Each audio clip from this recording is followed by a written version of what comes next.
Have you ever heard of an old game called the theater? Yeah, didn't think so. Probably because many say it doesn't even exist. You see, the theater was released around the same time as Doom. Today, if you ever find it, it's only available on crappy bootleg CD-ROMs, which, more often than not, don't even actually contain the game. The actual legitimate copies that were apparently released back in the day feature a blank cover with nothing but the sprite of what has since been named the Ticket Taker. He is a poorly drawn, pixelated, bald Caucasian man with large red lips, wearing a red vest over a white shirt and black pants. He is completely expressionless, though some say that if you smash the disc, his face will be angry the next time you look at the cover. This is only an urban legend, of course. What is peculiar about the theater, however, is that there is no developer named on the jewel case, nor any game description on the back.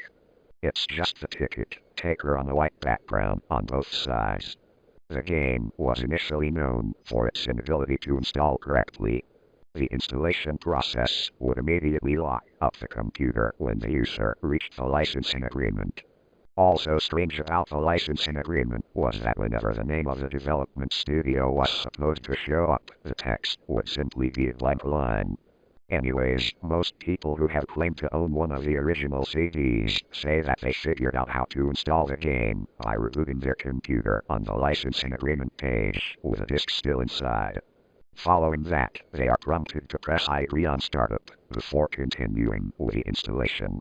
Supposedly, if a player manages to find what they believe to be a working copy, the installer window will freeze and stop responding before they can click their first next. Some also find that their PCs do not lock up, and it is only the installer that freezes. It is unknown if these effects come from actual copies or fakes, but it is widely thought that so-called working copies are legitimate and made to draw internet attention with no proof of the installation effects.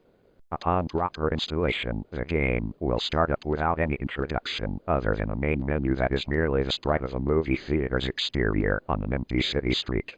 The title fades in prior to the three menu buttons, New Game, Load, and Options. Selecting Options immediately crashes the game to desktop. Load is said not to function at all. Even if you do have a save game, nothing will happen when you press it. Thus, New Game is the only working menu option. Once it is selected, you will find yourself in a first-person viewpoint, standing in a movie theater lobby. The room is empty, with the exception of the Ticket Taker in front of a dark hallway, which one can only assume leads to the theaters themselves. There's nothing to do here but look at the poorly drawn, mostly illegible movie posters or approach the Ticket Taker.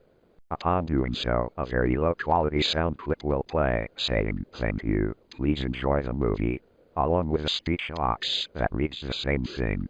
After walking into the hallway, the screen will fade to black, and you'll find yourself back in the empty lobby. The rest of the game consists of you doing the exact thing again and again and again. While this may sound like a tedious experience, a number of peculiar things will occur as you continue to play the game. The number of times you have to enter the hall after giving your ticket to the Ticket Taker before the strange events begin is unknown. Most players state that it's completely random and could take anywhere from the first playthrough to the 400th. The ensuing events, though, have deeply disturbed the players that experienced them. The first occurrence takes place immediately once the player fades back in after walking into the hallway. This time, they will notice the Ticket Taker is absent. The player, then, without any other options, can only walk into the dark hallway again. The sound clip and text box mentioned previously still play in the absence of the Ticket Taker, but this time, when the player walks into the hallway, their screen does not fade out. It will turn completely dark as they make their way deeper and deeper down the corridor, but the player's footsteps will be audible the whole time. Those claiming to have played the original game report to have felt extremely uncomfortable at this point, anticipating something horrible happening. Eventually, the player is unable to continue forward. Nothing will happen for a few moments before a strange sprite that can only be described as the Ticket Taker but with a swirl for a face appears and stands before the player. The original players of the game say that, upon seeing this sprite, which has been appropriately named the Swirly Head Man, their bodies immediately froze up and their stomachs churned. At first, nothing will occur as the swirly head man stands before them. Then, without warning, a piercing screech will play as the game begins to glitch out.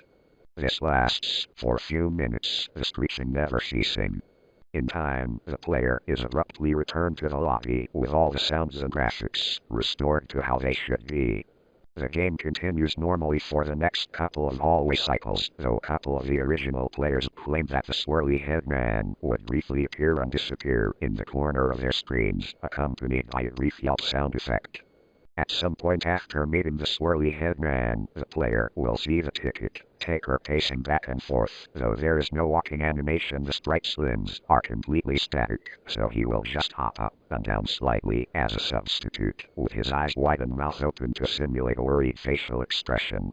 Some players noted that the movie posters had been replaced with images of the swirly head man, which caused them to immediately turn their character's head away and approach the ticket taker instead.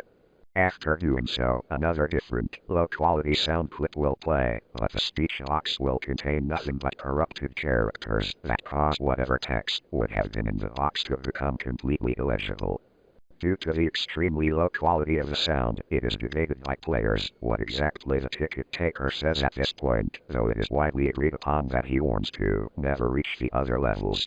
Subsequently, the screen will fade out once again and return the player back to their starting point in the lobby. Again, the ticket taker will be absent, and this time, the hallway will be blocked by a large brick wall sprite. Touching the brick wall will immediately crash the game.